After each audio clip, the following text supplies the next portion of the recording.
Vamos a hablar, hermanos, de una fe radical. Amén. Una fe radical es una fe de convicción firme, al extremo, vamos a decirle, si usted lo quiere. Amén. Nehemías 1, vamos a leer del versículo 1 al 11. Palabra de Nehemías, hijo de Acalías. Aconteció en el mes de Quisleu, en el año 20, estando yo en Susa, capital del reino, que vino Hanani, uno de mis hermanos, con algunos varones de Judá, y le pregunté por los judíos que habían escapado, que habían quedado de la cautividad, y por Jerusalén. Y me dijeron: el remanente, los que quedaron de la cautividad allá en la provincia, están en gran mal y afrenta. Y el muro de Jerusalén derribado y sus puertas quemadas a fuego. Cuando oí estas palabras me senté y lloré e hice duelo por algunos días, y ayuné y oré delante del Dios de los cielos. Y dije: te ruego, oh Jehová, Dios de los cielos, fuerte, grande y temible, que guarda el pacto y la misericordia de los que le aman y guardan sus mandamientos, esté ahora atento tu oído y abierto tus ojos para oír la oración de tu siervo, que hago ahora delante de ti día y noche, por los hijos de Israel, tus siervos, y confieso los pecados de los hijos de Israel que hemos cometido contra ti. Yo y la casa de mi padre hemos pecado. En extremo nos hemos corrompido contra ti y no hemos guardado los mandamientos, estatutos y preceptos que diste a Moisés tu siervo. Acuérdate ahora de la palabra que diste a Moisés tu siervo, diciendo: si vosotros pecareis, yo os dispersaré por los pueblos. Pero si os volviereis a mí y guardareis mis mandamientos y los pusiereis por obra, aunque vuestra disposición fuera hasta el extremo de los cielos, de ahí os recogeré y os traeré al lugar que escogí para hacer habitar ahí mi nombre. Ellos pues son tus siervos y tu pueblo, los cuales redimiste con tu gran poder y con tu mano poderosa. Te ruego, oh Jehová, esté ahora atento tu oído a la oración de tu siervo y a la oración de tus siervos, quienes desean reverenciar tu nombre. Concede ahora buen éxito a tu siervo y dale gracia delante de aquel varón, porque yo servía de copero al rey. Puede sentarse. Cuando hablamos de fe, por lo general la asociamos con grandes manifestaciones. Nos acordamos de un Elías que hacía descender fuego del cielo, amén, de un Eliseo que hasta con los huesos se levantaban los muertos. Lo asociamos con obras fuertes, con hacer proezas. Y cuando hablamos de fe se nos demanda también hacer proezas. Pero ¿qué de la fe que demanda señales internas dentro de nosotros? El libro de Nehemías es un libro de liderazgo. Si alguien quiere saber de liderazgo,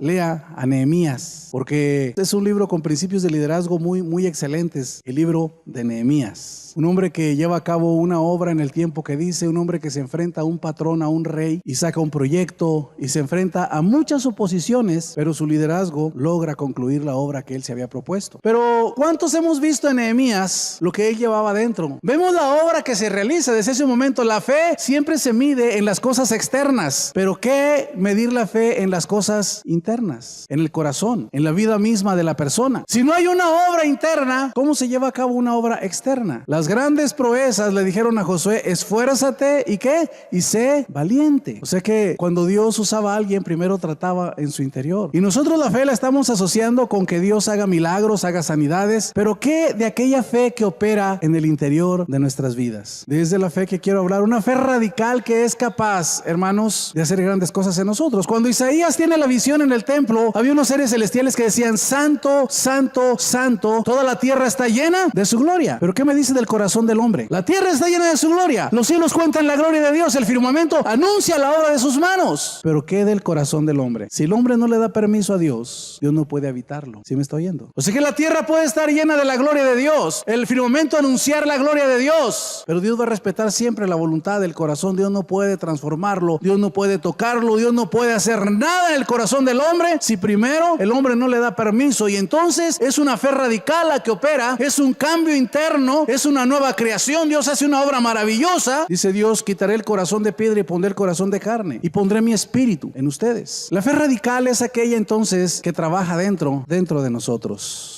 Y cuando esa fe radical empieza a obrar, hermanos, cuando nosotros podemos experimentar la palabra de Dios, las promesas de Dios, cuando podemos conocer dentro de nosotros el perdón de nuestros pecados, por ejemplo, cuando podemos experimentar la vida de Dios dentro de nosotros, esa fe radical genera una identidad. Es lo primero, una identidad. La pregunta es: ¿quién era Nehemías? Nehemías es un hombre que nace en el exilio, es un hombre que estaba en una cultura, inmerso en una cultura, pero que nunca perdió su identidad. Amén. Empieza el libro de Nehemías, dice: en el mes de Quisleu. Es un mes con un nombre judío. ¿Por qué no pone un nombre de acuerdo a la cultura? ¿Por qué no seguía por un calendario de acuerdo a la cultura en que estaba? Pero no, Nehemías nunca pierde su identidad. O sea que aunque estaba en otra cultura, aunque había nacido en el exilio, aunque él no había estado en Jerusalén ni nada de eso, él seguía siendo un judío radical al 100%. Y cuando él escuchaba de Jerusalén, todos los judíos hasta la fecha suspiran por Jerusalén. Inclusive hay un salmo que dice: si me olvidara de ti, oh Jerusalén, que se seque mi mano, dice un salmo. Y todos suspiran por regresar a Jerusalén. Tiene una identidad bien arraigada Nehemías. El mes, el calendario, la ciudad de Jerusalén, las profecías, lo que se había dicho de Jeremías, que el muro sería reedificado, y los acontecimientos que llegan hasta Nehemías lo entristecen, porque él sabía que la ciudad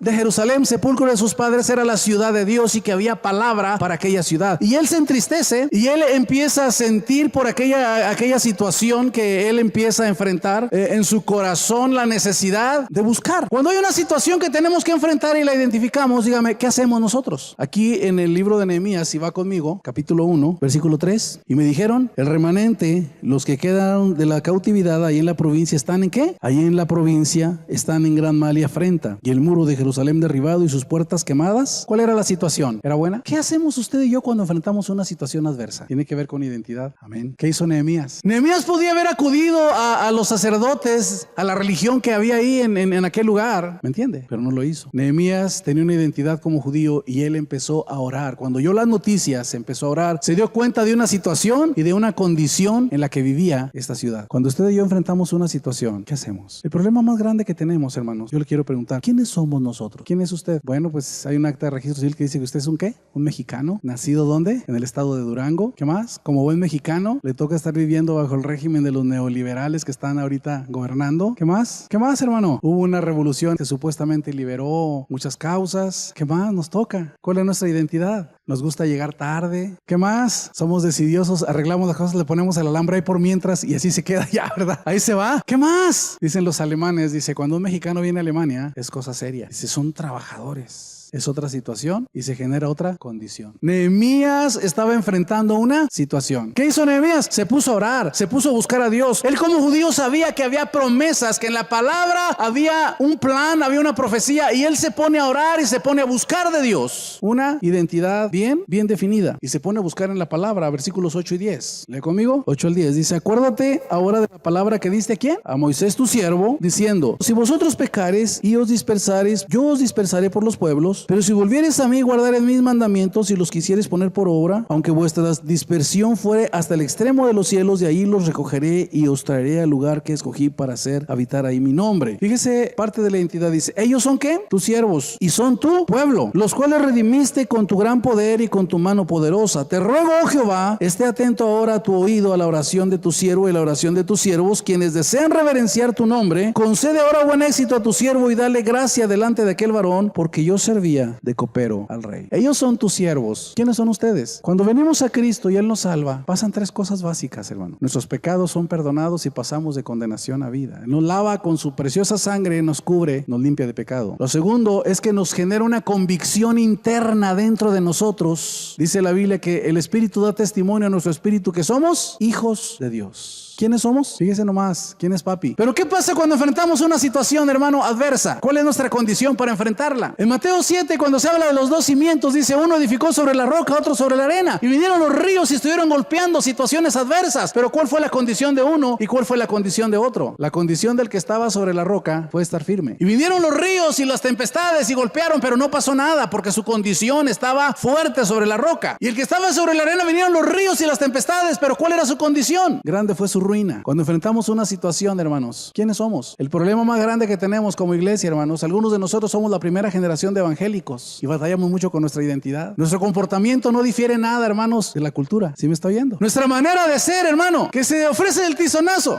¿Cuántos se fueron a la feria del tizonazo? Diga la verdad. Hermano, yo voy a ver qué compro. Va a aterrarse y qué, y va a participar. Pero es parte de la cultura. Usted no tiene una identidad. ¿Quiénes somos? La identidad va con la cultura. Pero nosotros ahora somos en Cristo. Y nuestra identidad debe ser otra. Amén, hermano. Nuestra identidad tiene que ver con el contexto social, hermanos, y a veces no nos hemos dado cuenta. Aquí Nehemías está hablando por los pecados de una nación en un contexto social. Usted puede vivir en un lugar donde la gente es tremenda. Cuando el Chicharito llegó a Inglaterra, que iba a jugar, ¿cómo le hicieron bulla? Porque decían que aquí los mexicanos comen muchos frijoles y nos provocan muchos gases. Eso le hacían burla a él. Y para ellos el pueblo mexicano es eso. Y aunque usted no sea así, pues es mexicano. Somos mexicanos. En un contexto social nos abarca a todos. En los días de Juan el Bautista, en Mateo 11, Jesucristo dice que no se levantó en todos los tiempos un profeta mayor que Juan el Bautista, con una identidad tan definida. ¿Cómo vestía Juan? Con pelos de camello, vivía en el desierto, un hombre rústico. Pero ¿por qué vestía Juan de esa manera? Porque él no iba a contextualizar con lo que se vivía en aquel tiempo de Herodes. Herodes fue un gran constructor, pero tenía comprados, tenía a su favor todas las autoridades del templo. Les hizo un templo majestuoso y en la entrada del templo les puso el águila romana, o sea, era una profanación aquello, ¿me entiende? Y era un tiempo en el contexto religioso, había muchas formas, el sacrificio era una cosa exagerada, la gente que acudía al templo a hacer sacrificios, pero eran religiones, formas sin contenido, porque la corrupción estaba en el templo, la corrupción estaba en la sociedad, la corrupción estaba en todos lados. Había una injusticia social tremenda. Amén. Y dicen de Juan el Bautista, nunca hizo milagros. A usted que le gustan los milagros, pero fue el más grande de todos los profetas, pero es el más pequeño en el reino de Dios, dijo, y cualquiera, dijo, que está ahora en el reino es más grande que Juan. Fíjese lo que son las cosas. Dice en Juan capítulo 10 versículo 41 y 42, dice, nunca hizo milagros, pero todo lo que él dijo fue verdad. Había un atentado en aquel tiempo contra la moral y contra la verdad. Amén. Y fue el más grande de los profetas. ¿Cómo ve usted? Cuando yo pienso en Lot, pienso que él llega a Sodoma y a Gomorra. ¿Cuál era la situación que se vivía ahí? ¿Se dio cuenta Lot? Él miró los campos verdes y dijo, yo me voy a los campos verdes. Y se fue a los campos verdes. ¿Me entiende? Y llegó a Sodoma y Gomorra. Había una situación tremenda en la moral, en la situación, la corrupción, en la depravación. Era una situación, pero él, su actitud fue pasiva, permisiva. Él no se dio cuenta. No miró la realidad de una situación. Nos pasa lo mismo, hermanos. No vemos una situación. Queremos que las escuelas nos eduquen a los hijos. Queremos que las iglesias nos eduquen a los hijos. Y le echamos la culpa al pastor. Había una hermanita en Bellocampo que un día me llevó, dijo, ore por mí. Tenía un problema, creo, en la vesícula, ni me acuerdo dónde. Oré por ella y no sanó. Ay, hermanos, cada ocasión que me encontraba en la calle, a veces venía a cobrar aquí a las Nieves y paraba el taxi. Y luego se bajaba el taxi y me decía, pastor, no he sanado porque usted no tiene fe. Donde quiera que me encontraba me gritaba. Cuando veía el taxi de Bellocampo ya hasta me escondía y decía, ay, ahí viene la hermana otra vez y me va a gritar en plena calle, usted no es de fe, yo no sané. ¿Cómo ve? Queremos que el pastor tenga toda la unción del mundo, ¿sí? Que tenga todos los dones del Espíritu Santo. Lot no fue consciente de la situación, hermanos. No miró la situación del contexto social. ¿Me está oyendo? Y su actitud fue permisiva. Nadie le iba a educar a sus hijas. Y cuando Lot sale, se dice que era justo y salió de Sodoma. La esposa se le queda en el camino y sus hijas salen con él. Pero aunque ya no estaba en la misma situación, su condición seguía siendo la misma. Fíjese la diferencia entre situaciones. Jerusalén tenía una situación devastada, pero su condición era sin protección. Nosotros enfrentamos situaciones, pero ¿cuál es nuestra condición real? La semana pasada el hermano nos hablaba de eso de Bartimeo. Decía, Bartimeo tenía una situación de limonero, pero su condición, podían darle la comida de una semana, pero su condición no cambiaba. Y nosotros, hermano, le sacamos la vuelta a enfrentar nuestra condición. No vemos el contexto social. Cuando sale Lot con sus hijas, ¿sí ha leído usted ahí lo que pasó? Ya llegó ahí, hermano, no llega en la Biblia. Lo emborracharon, la primera, una de sus hijas, y durmió con él y engendró de su padre. Y la otra hija hizo lo mismo. Y las dos hijas engendraron de su propio padre. Qué tremendo, ¿verdad? ¿Cuál era su condición? Su situación ya no era la misma, ya no estaban en Sodoma, pero su condición perversa adentro. Nosotros decimos de nuestros hijos aquí en la iglesia, son buenos mis hijos. Bueno, solo Dios, hermano. No, mis hijos son buenos, no son malos. Pues si no se arrepienten, hermano, están perdidos. Su situación puede ser que sea buena, pero su condición, hermano, sin Cristo. La condición del hombre sin Cristo es que está bajo condenación. ¿Me entiende esto? Lot miró que la condición, aunque ya no estaban en la situación ahora fuera, la condición prevalecía en el corazón de sus hijas. Hermanos, debe generarnos la fe radical una identidad ante el contexto social. Ahí en el capítulo 11 de Mateo, Jesucristo habla a algunas ciudades. Ay de ti, Corazín. Ay de ti, Betsaida. Ay de ti, Capernaum. Si estos milagros se hubieran hecho en Sodoma, en Gomorra, dice, se hubieran arrepentido. Pero no fue así. El castigo será más tolerable para esas ciudades, dice, que para ustedes. ¿Qué predicaba Juan, hermanos? El hacha está puesta a la raíz, decía, viene el juicio. Y estaba hablando a una nación, hermanos. Había un contexto social, por eso se levantó aquel profeta. La venida de Jesucristo trataba con un contexto social, hermano. Y nosotros carecemos de identidad ante el contexto social. Vivimos en medio de una situación, hermanos, de una cultura donde se está atentando contra la verdad y contra la moral. Y nosotros nos estamos engañando a nosotros mismos. No hay identidad en nosotros, ¿o sí? Nehemías se puso a orar, se puso a ayunar, se puso a buscar de Dios. Pero no hizo solo él, hermanos, aquel muro. Duró meses esperando la respuesta, y cuando la tiene, él va y habla con la gente. Yo creo que eso es a veces lo que nos hace falta, hermanos, aplicarnos al contexto personal y social. La fe, hermanos, no es pasiva ni ciega. La fe radical, la verdadera fe, abre nuestros ojos y nos hace ver nuestra condición, y podemos ver a nuestro alrededor la situación en la que vivimos. Y déjeme decirle que lo que vivimos ahorita en la actualidad no es muy alentador. Hay gente, hermanos, joven y gente vieja, que tiene ataduras a vicios. Se queda uno asombrado, hermanos. Hay situaciones, hermano, que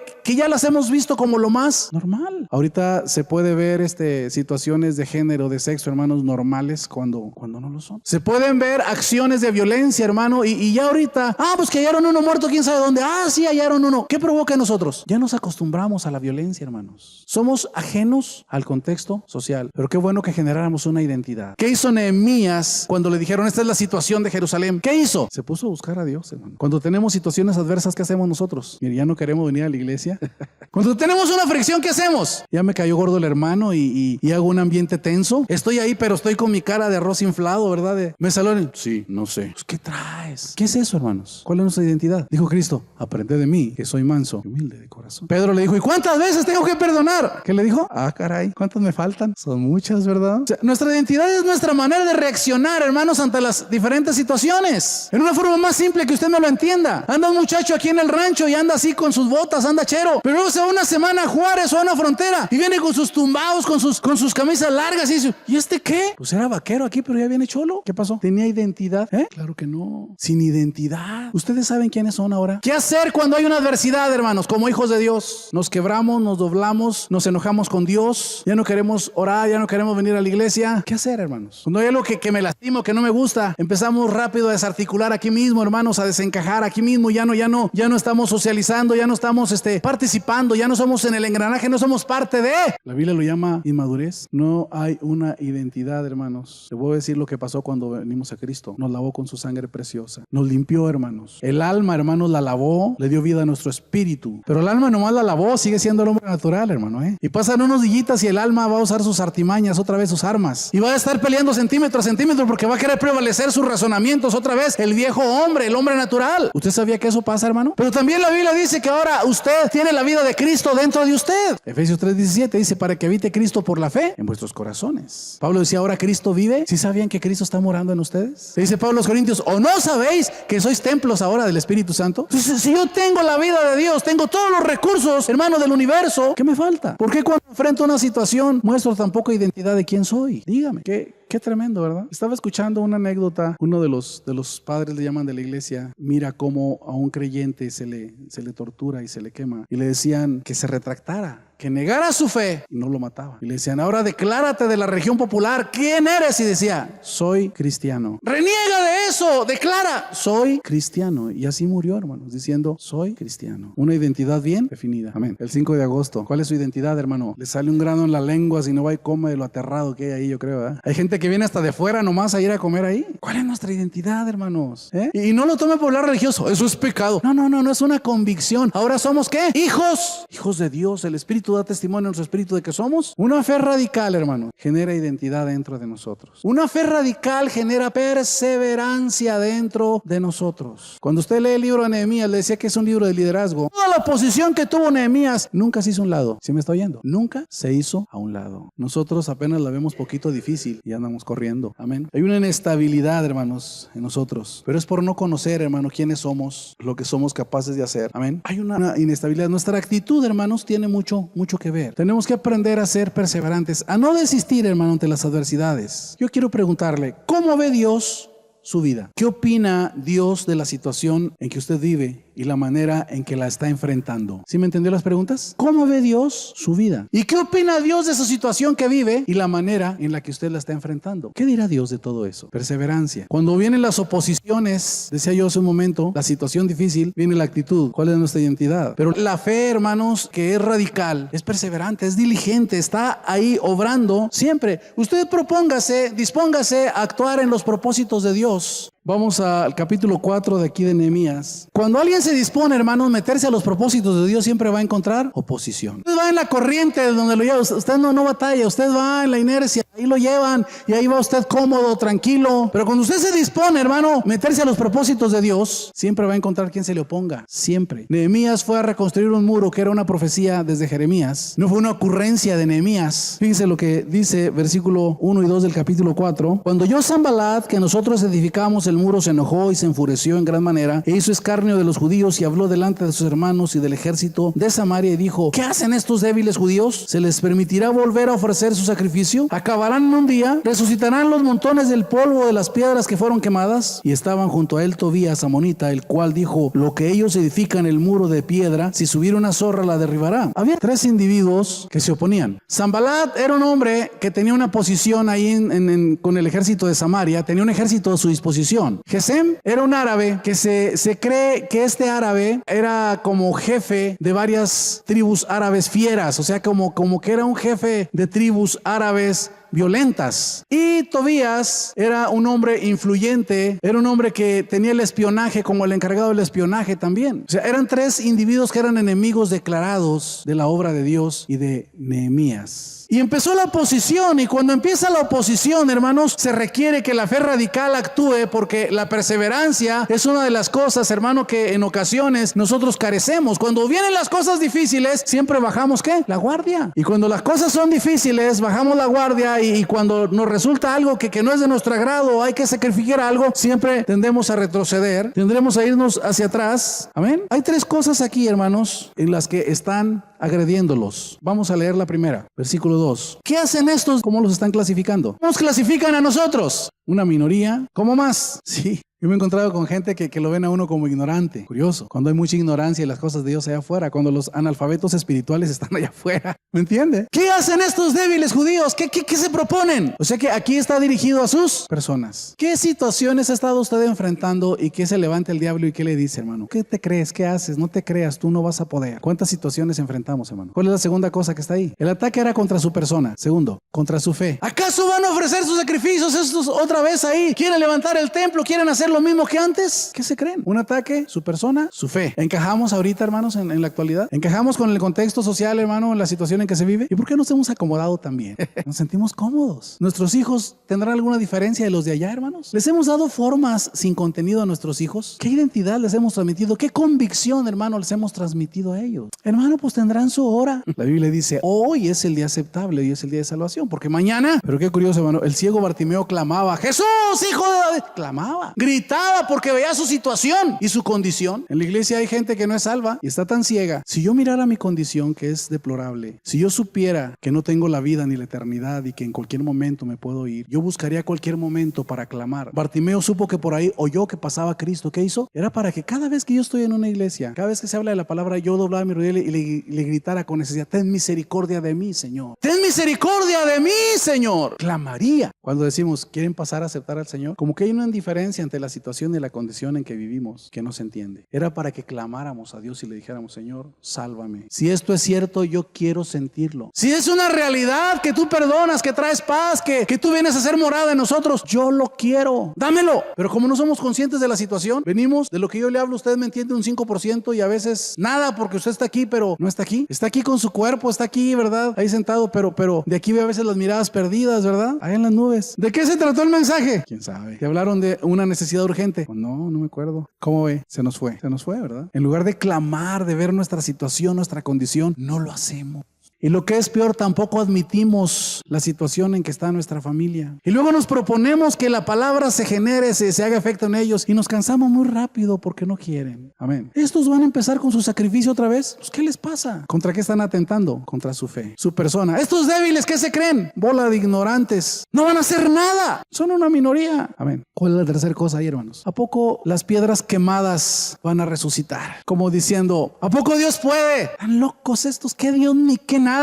ni que esas piedras fueran a resucitar ahí quemadas. Qué tremendo, ¿verdad? La oposición, hermanos. ¿Qué efectos tiene la oposición en nosotros? ¿Qué efectos tiene? Hay una burla, versículo 4. Oye, oh Dios nuestro, que somos objeto de su menosprecio, y vuelve el baldón de ellos sobre su cabeza, y entrégalos por despojo en la tierra de su cautiverio. Cubra su iniquidad, ni su pecado sea borrado delante de ti, porque se airaron contra los que edificaban. Edificamos pues el muro, y toda la muralla fue terminada hasta la mitad de su altura, porque el pueblo tuvo ánimo. Amén. Logramos la mitad. Tuvo ánimo. Versículo 8. ¿Qué dice? Conspiraron. Viene otra vez el contraataque. Ahí viene otra vez la oposición. Ahí viene otra vez. Pues que nunca acabarán las pruebas, hermanos. Yo me hice hermano para que me fuera mejor. ¿Que no se acabarán las situaciones adversas? Cuando no es una cosa, es otra. ¿Cuándo cambiarán las cosas? ¿Sí me oyó? No van a cambiar, hermano. La situación nunca va a cambiar. Lo que puede cambiar es su condición interna. Tuvieron ánimo, hicieron hasta la mitad, pero luego viene el contraataque otra vez. Vienen a la carga y viene la oposición. Pero necesitan ser perseverantes, hermano. Amén. Y conspiraron todos a una para venir a atacar a Jerusalén y hacerle daño. Entonces oramos a nuestro Dios, y por causa de ellos pusimos guarda contra ellos de día y de noche. Y dijo Judá: las fuerzas de los acarreadores se han debilitado, y el escombro es mucho, no podemos edificar el muro. Y nuestros enemigos dijeron: no sepan ni vean hasta que entremos en medio de ellos y los matemos y hagamos cesar la obra. ¿Qué amenazas? Amén. La oposición. Ya estamos cansados. Nos debilitamos, dice. Ya nos cansamos. Y los enemigos lo saben y vienen contra nosotros. Pero las palabras de Nehemías: oramos a Dios. Y oramos a Dios. El sacrificio tenía que seguir haciéndose, hermanos. Algo que no hemos podido entender, hermano, en el contexto social, en la situación que se vive y en la situación que estamos viviendo, hermanos, es que nosotros hemos pensado que solamente orando las cosas suceden. Pero es una parte nada más de lo que hay que hacer. ¿Sí me oyó? Tengo tiempo, hermanos. Estoy despertando a veces a las 4, a las 5 de la mañana. Y es un rato muy agradable porque me pongo a meditar en la palabra. Ha sido un rato grato con Dios. Pero lo que yo he entendido, hermanos, es que eso es algo que debemos hacer. Ellos oraron, pero pusieron ¿qué? Guardias. Agruparon por familias. Tomaron la lanza, tomaron la espada y empezaron a pegar con una mano, y con la otra, en la otra traían la espada o la lanza. Es muy fácil decir, hermanos, oren para que Dios obre en mí y obre en mi familia. Qué fácil, ¿verdad? Si eso fuera, hermano, yo le decía: hermanos, no se aflijan, no se afanen, yo voy a orar. Aquí traigo la varita mágica y nomás ya sus hijos están convertidos aquí. Ya sus hijos andan hasta predicando. Ya sus hijos son tan obedientes y aman tanto al Señor. Aquí los tengo. Debemos ser diligentes, hermano. Perseverantes. Agrupó por familias. Para usted que le gustan mucho las señales y las manifestaciones, la fe radical primero tiene que obrar dentro. Yo estoy de acuerdo y espero señales y espero milagros, hermano. Pero cuando no hay una formación interna, los milagros y señales los echamos a perder. Lo que Dios hace en un minuto, hermano, ¿me entiende? También en un segundo nosotros lo mandamos por suelo. Los corintios era una iglesia que los dones estaban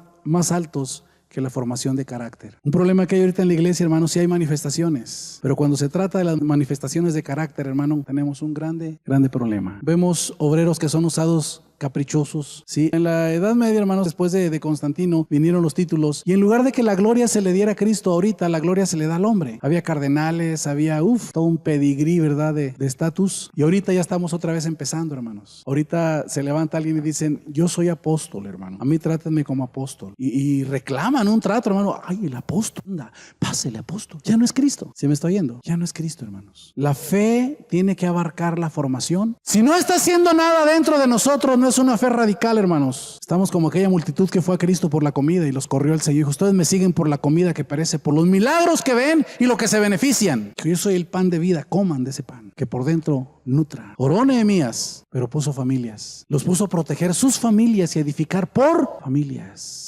Yo hace días he estado insistiendo a los papás: mándenlos. Ya no, hermano, ya no. Usted con su familia puede hacer lo que le dé su gana. Pues si voy a sacudir el polvo de mis pies y dejo de estarle fastidiando y fastidiándome yo también. ¿Sí me entiende? Usted con sus hijos, mándelos a donde usted quiera. Usted puede transmitir una religión con puras formas sin nada de contenido, y no estamos inyectando convicción, porque no hay una identidad ni en nosotros, menos en nuestros hijos. No hay ninguna diferencia. Cualquier evento cultural que hay, allá vamos todos. No le estoy diciendo: no hagas esto. Yo no estoy con la religión del no hagas, hermano. Vamos a Romanos 8, hermanos. ¿Qué fue lo que pasó con nosotros? Tuvo usuras, tuvo amenazas, en todo él oró, buscó a Dios. ¿Qué es lo que sucede con nosotros? ¿Por qué no perseveramos, hermano? ¿Por qué nuestra fe radical es tan endeble? Dice: ahora pues, ninguna condenación hay para los que están en Cristo Jesús. Fíjese lo que le voy a decir. No hay condenación. ¿Los que están en quién? Entienda qué es estar en Cristo primero. Yo soy salvo, estoy en él. Por la fe, Él en mí. Tengo ese conocimiento, soy hijo de Dios. Él está morando en mí, estoy en Cristo. ¿Qué sigue diciendo? ¿Los que qué? Los que no andan. Es un caminar en la forma de la carne, sino en la forma, mi pregunta es, ¿cuál es la forma del Espíritu? Porque la ley del Espíritu de vida en Cristo Jesús me ha librado de la ley del pecado de muerte. Hasta ahí, hermano. ¿Qué pasó conmigo? Cuando yo vine a Cristo, trajo su vida a mí. Pero antes de estar en Cristo, había una ley que está operando en todos nosotros. Una ley es algo que se hace y el resultado siempre es, ¿qué? El mismo. Usted avienta una cuchara del techo de aquí y se cae. Usted se va hasta la China y avienta la misma cuchara. ¿Se va al espacio porque está China de abajo de la tierra? No, la ley es la misma, hermano. Se atrae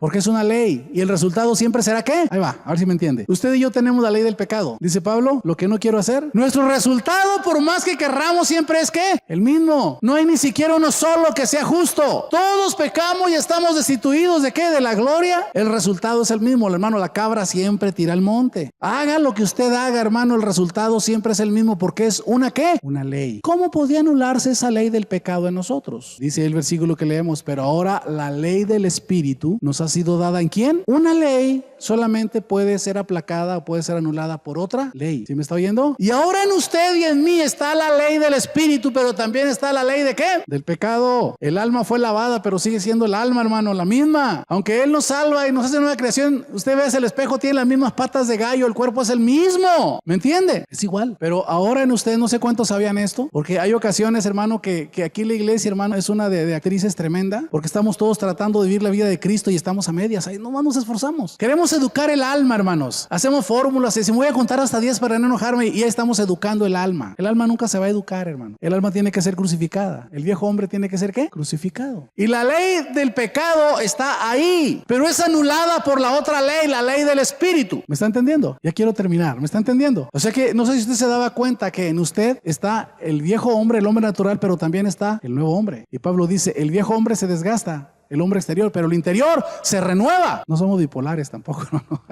Pero cuando Cristo vino a nuestras vidas, hermano, otra ley vino a operar y el resultado ya no fue el mismo. En la ley del pecado, haga lo que haga, sigo bajo condenación y así puedo hacer cosas muy buenas y de repente hago cosas que hasta yo me asusto. Pero la ley del Espíritu anula la ley del pecado en mí. ¿Hasta ahí nos entendemos? Vaya conmigo otra vez a Romanos 8. Porque lo que era imposible por la ley, por cuanto era débil por la carne, o sea, nunca la iba a lograr, Dios enviando a su Hijo en semejanza de carne de pecado y a causa del pecado condenó el pecado en la carne, para que la justicia de la ley se cumpliese en nosotros, que no andamos conforme a la carne, sino conforme al Espíritu. O sea, nuestro pecado fue castigado en Cristo, por la carne nunca la vamos a lograr, nunca la vamos a hacer, pero ya el pecado fue castigado en Cristo, ¿me entiende? Y Cristo nos da otra ley, nos da otra oportunidad, sigue diciendo, aquí es donde quiero que me ponga mucha atención, porque los que son de la carne piensan en las cosas de la carne, los que son del Espíritu en las cosas del Espíritu, porque el ocuparse de la carne es ¿qué? Muerte. El ocuparse del Espíritu es vida y paz. Amén. Hay cosas aquí, verbos, andar, pensar y ocuparse. ¿Cuántos son salvos? Tienen viviendo la ley del Espíritu y una ley que anuló la otra ley. ¿Me entiende esto? Entonces el resultado, de acuerdo a la ley del Espíritu, debe ser el mismo. Los frutos del Espíritu. Andar y pensar quiere decir que eso es ocuparse. ¿Sí me está oyendo?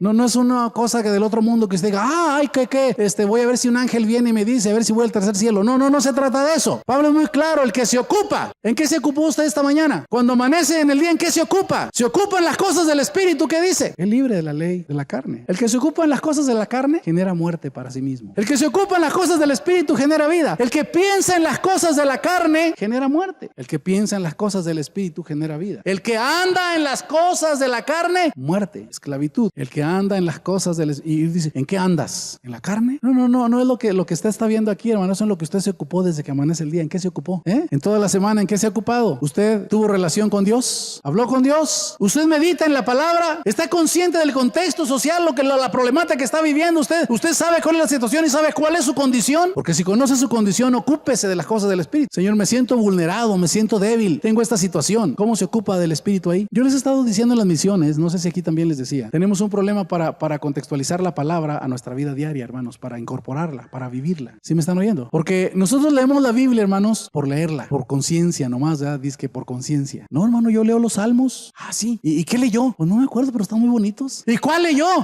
No, pues leí el 100. O sea, escogemos los salmos, ¿qué? Chiquitos. Y ya cuando leemos un salmo chiquito, aunque no meditemos el contexto, ya leí. Ahora sí, Señor, ya cumplí, gracias a Dios. Y cierro la Biblia y ya dormí. Si es que la agarro, ¿verdad? ¿Sí? Y ya. Pero ¿qué pasa cuando yo tengo un problema, cuando tengo una situación y veo mi condición? ¿Cómo me voy a ocupar de las cosas del Espíritu? No, pues yo agarro la palabra. Si uno de mis hijos está loco y me está dando problemas, yo agarro la palabra. ¿Cuál es la primera familia que viene ahí? Ah, Adán tuvo 2 hijos, uno estaba loco, hasta mató a su hermano. Ay, no, pues no llegó ahí, pero... Y sigo leyendo. ¿Quién sigue? Abraham. No, pues este sí tuvo hijos, pero por andar haciéndole caso a la mujer tuvo un hijo que era fuera del matrimonio. Y luego la mujer y el hijo afligían a la mujer y nació su hijo y después hasta tuvo que echarlos. ¡Qué conflicto! Y trato de entender la problemática y qué fue lo que sucedió. Noé tuvo también hijos. Y mira, Noé por una borrachera tuvo que maldecir a uno de sus hijos. Jacob estaba tremendo. 4 mujeres, un camino. Ay, no. 4 mujeres, 12 hijos. Qué problemón este pobre. Por eso al final ante Faraón dijo: mis días han sido pocos y malos. Pues con 4 mujeres, ¿cómo no? ¿Cómo no? Y sigo leyendo acerca de familias y llego con David. David le fue como en feria, pero ¿por qué le fue como en feria? Bueno, Isaac llegó un momento en que era permisivo. Entre él y Rebeca tenían problema. Voy a bendecirte, Esaú. Rebeca no fue para decirle: oye, viejo, hay una promesa aquí para los hijos. No, ella dijo: con que tú vas por aquel lado, yo me voy por el otro. O con Jacob dijo: vamos a engañar a tu papá porque la promesa es para ti. Y hubo palabra de Dios desde que tú naciste y eso es para ti. Vamos a matar un cabrito, te lo pones, haz un guiso y se lo llevas y que la bendición te la dé a ti. Para empezar, ahí ya me da una luz, ¿verdad? Por un desacuerdo, sí, de las cabezas de la autoridad, se crean conflictos también entre los hijos. Después salió huyendo Jacob porque el hermano lo quería matar, Esaú, y no se la acababa, hermanos. Jacob tenía sus predilectos también, a José y a Benjamín. David, no se diga, dice que nunca afligió a sus hijos, o sea, nunca les llamó la atención. Y como tenía con varias mujeres, pues nomás tuvo hijos por tener hijos, ¿sí? Entonces ya me estoy dando cuenta que si yo traigo un problema con un hijo, la Biblia me dice cuántos tuvieron problemas y también me dice cuáles fueron las soluciones y lo que les pasó si no se tomaban soluciones. ¿Me explico? Nosotros, hermano, no hacemos eso casi, ¿o sí? Pues que mi hijo toma. No, hermano, pues, una, no ninguna. El que no toma vino, pues ¿a qué vino? No, lo dicen más feo, ¿verdad? Pues yo voy a Proverbios. Ahí hay una madre que está dando consejos a un Lemuel. Dice: no es de los sabios el beber. Allá está Isaías diciendo: ¿para quién es el ay? ¿Para quién son los ojos morados? Para el bebedor. No es sabio, se embriaga. Amén. Pero no es malo. Estamos como Lot, ¿verdad? Ya nos agarró la situación, el contexto. O sea, ya perdimos, ya no hay problema. ¿Sí me explico? Ya caminamos con todo el mundo, ¿no? Pues este dice que es hermano, pero pues mira, pues nomás dice. Pero se empina el codo igual que los demás, no hay ninguna diferencia. Amén. Hemos perdido, hermano, un rumbo. Amén. A estas alturas, hermano, nos ocupamos más de cosas que no son del Espíritu que las que son del Espíritu. Ocuparse entonces es contextualizar la palabra a diario. Pero como no nos gusta atender nuestra condición, yo puedo tener un problema y me enojo, brinco, lloro, grito, pero voy acaso a la palabra. Hermano, vamos a orar. La Biblia dice: ay, hermano, poco orando nada más. No les entiende. Uno no dicen: tiene que orar para que las cosas cambien, cuando los papás son los que tienen que educar a los hijos, es lo que dice la Biblia. Y otra gente dice: pues vamos a orar. Poco nomás. O sea, no les agarra uno, hermanos. Ahora sí que como dijo el Señor: ¿a qué voy a comparar esta generación? Dijo: les tocamos para que bailaran, no bailaron, nos echamos para que lloraran y no lloraron. ¿Quién les entiende? Dijo. ¿Me entiende? ¿Qué hacemos? ¿Qué es ocuparse, hermanos?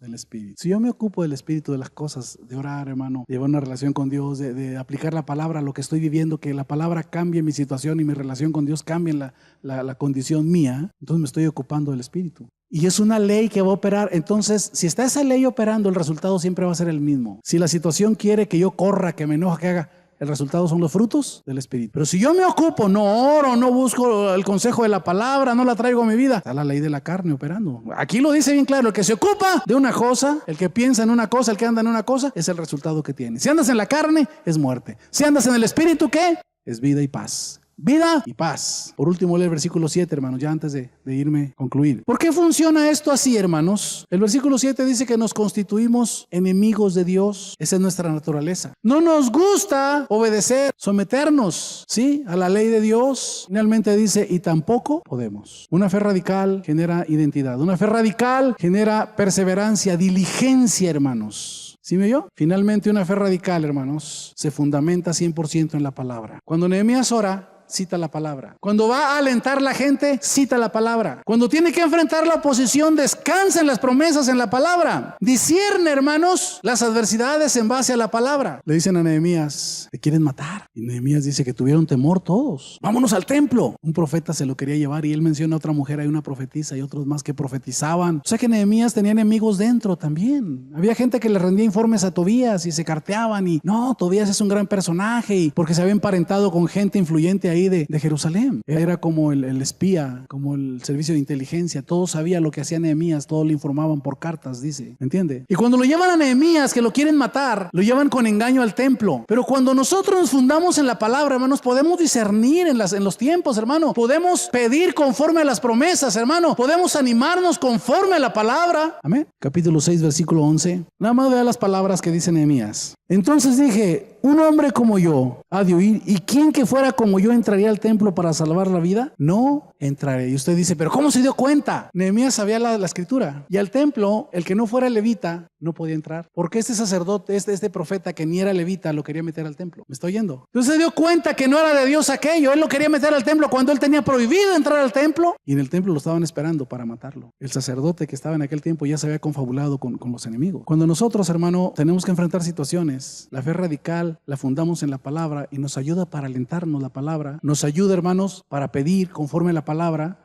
y nos ayuda para discernir conforme a la palabra. Hay una última cosa, hermanos, capítulo 8. Somos muy dados, hermanos, a regocijarnos, a alegrarnos. Versículo 10. Nosotros nos alegramos en base a las circunstancias, pero ¿quién se alegra en base a la palabra únicamente? ¿Quién se goza en base a la palabra? Amén. ¿Qué dijo Habacuc? Aunque la higuera no florezca, aunque no tenga vaquillas en el corral ni ovejas en la majada, yo me voy a alegrar en Dios. Él hace mis pies como de siervas y me hace andar en mis alturas. El pueblo nunca habían escuchado la ley, hermanos. Y Esdras, el sacerdote, se pone a leer. Pero fíjese bien quiénes fueron ahí a escuchar, hermano. Dice que fueron las familias, desde el más grande. Y todos escucharon. Por más de medio día escucharon la palabra, hermano. Y dice que cuando oyeron la palabra empezaron a llorar. Y a llorar porque escuchaban la palabra. ¿Qué dice el versículo 10? Vamos a verlo todos. Versículo 10. Luego les dijo, id, comed grosura y bebed vino dulce y enviad porciones a los que no tienen nada preparado. Porque día santo es a nuestro Señor. No os entristezcáis porque el gozo de Jehová, ¿en qué estaba el gozo de ellos? Fíjese lo que estaban oyendo. ¿Estaban oyendo qué? La palabra. La palabra es suficiente, hermanos. Dice en el Salmo 19, alegra el corazón. Amén. Convierte el alma. Hace sabio al sencillo. Mucha paz